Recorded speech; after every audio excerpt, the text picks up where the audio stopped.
Desde los tiempos medievales y aún en los clásicos, hemos tratado de separarnos de las fieras mediante barreras espinosas. Esa necesidad de protección se agudizó en el siglo XIX, en el oeste norteamericano. Cuando se comenzó con la agricultura, también se comenzó con la domesticación de animales. Estos tenían varios fines, como el ayudar en la agricultura y el darnos alimento, por lo que su protección, tanto de la tierra como de los animales, se debía hacer cercando la propiedad. El alambre fue un invento medieval y servía para hacer cercas sencillas, pero no ofrecían resistencia al ganado. El alambre de púas fue creado por Michael Cady de Calb, Illinois, que patentó en 1868 el primer alambre de púas. Trenzó entre dos alambres una púa metálica y creó lo que llamó una cerca espinosa. Pero espera, ¿cómo es que obtuvo la idea? Había un pequeño árbol nativo de Texas llamado el naranjo de Osage, que tenía largas y afiladas espinas que se distribuían simétricamente, pero brotaban en diferentes ángulos. Los mercaderes tejanos comenzaron a venderle semillas de este árbol a los agricultores del norte, y estos comenzaron a plantar rosetos espinosos. En 1860, Texas envió 10.000 fanegas de semillas, suficiente para plantar 96.500 kilómetros de cercado. El naranjo de Osage sirvió, pero tenía desventajas. Se tardaba 3 años en formar un cercado y no podía moverse, era fijo. Además, abrigaba sabandijas y le hacía sombra a los cultivos. Los agricultores necesitaban algo mejor, por lo que el alambre de púas fue la solución adecuada para esto. Esto resolvía uno de los grandes problemas que tenían los colonos, lo que dio también paso a los enfrentamientos entre las delimitaciones de las propiedades. Esto hizo que en 1887 se decretara la ley de Dawes.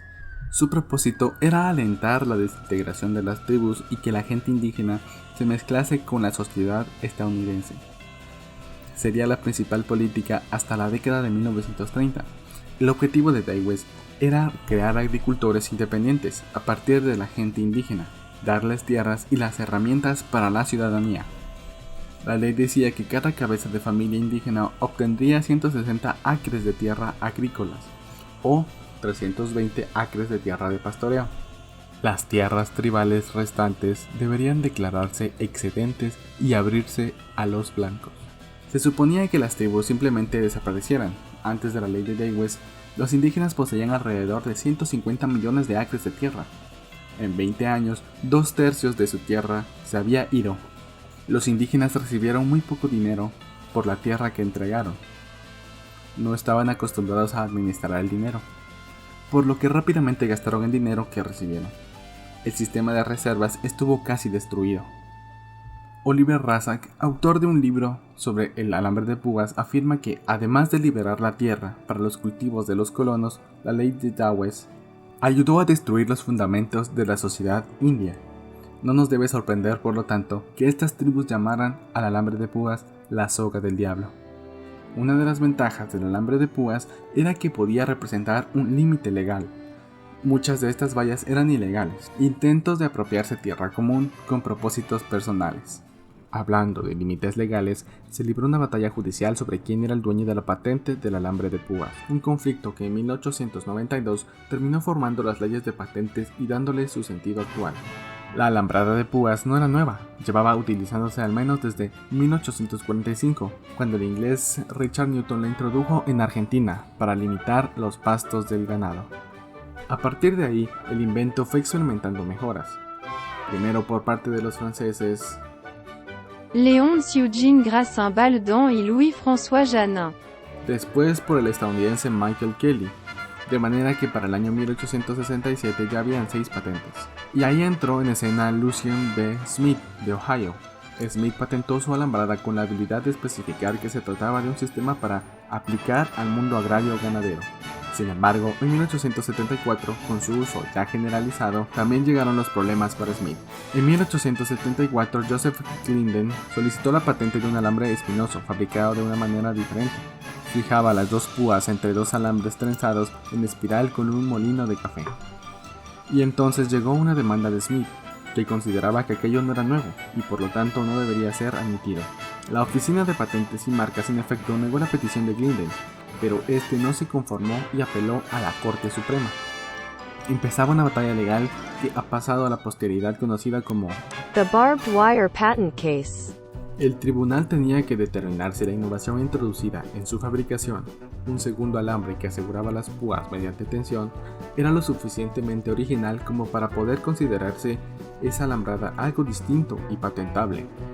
Ese era el nivel del caso, puesto que, por lo demás, su Barbed Wire seguía el mismo concepto que la de Smith, como el propio Glinden admitió. Así, la Corte Suprema terminó fallando a su favor por mayoría de los miembros del tribunal. Hubo un único voto en contra. La Barbed Wire de Glinden aportaba la suficiente originalidad en su elaboración como para considerarse un invento distinto a la de Smith, y por lo tanto se le concedía el derecho de fabricarla y comercializarla con su correspondiente licencia. Más allá de la curiosa anécdota histórica, la sentencia resultaría trascendental para sentar las bases de las futuras leyes de patentes, especialmente en lo que concierne al carácter novedoso de los inventos, basándose en la aceptación de los usuarios de un producto sobre sus competidores y en la mejora introducida en dicho producto respecto a los demás. El diseño creado por Joseph Glinden de DeKalb, Illinois, no fue el primero, pero sí el mejor. Como varios movimientos revolucionarios, los padres fundadores de Estados Unidos se inspiraron en las ideas de John Locke sobre la libertad y la propiedad privada, en la cual decía que nadie poseía la tierra, que era de todos, pero que eras dueño de tu trabajo. Y si mezclamos el trabajo con la tierra, entonces ese algo que antes no pertenecía a nadie, ahora te pertenece. Al trabajar la tierra, dijo, llegamos a poseerla. Para John Locke, las tribus indígenas no habían mejorado la tierra, no tenían derecho sobre ella. Claro, hubo oposición a estas ideas. Sean estas ideas erróneas o no, las economías modernas se fundamentan en la propiedad privada, en el hecho legal de que la mayoría de las cosas tienen un dueño, en general una persona o una corporación. No obstante, la legalidad es abstracta. Para obtener los beneficios de ser propietarios de alguna cosa, también debemos ser capaces de imponer nuestro control sobre ella. Hoy en día se siguen utilizando los alambres de púas por todo el mundo para vallar las parcelas de tierra, y en muchos otros sectores de la economía sigue librándose la batalla para ser propietario en la realidad de lo que nos pertenece, en teoría. Los músicos tienen los derechos sobre su música, pero, como nos explica amablemente David Bowie, los derechos de autor son una débil defensa frente al software que nos permite compartir archivos. Nadie ha inventado un alambre de púas virtual que pueda proteger las canciones, videos o propiedad intelectual de forma tan efectiva como la tierra, aunque muchos siguen intentándolo. Cuando se trata de proteger la propiedad en un sistema económico, hay mucho en juego. Dale a like, suscríbete y comparte si te gustó el video.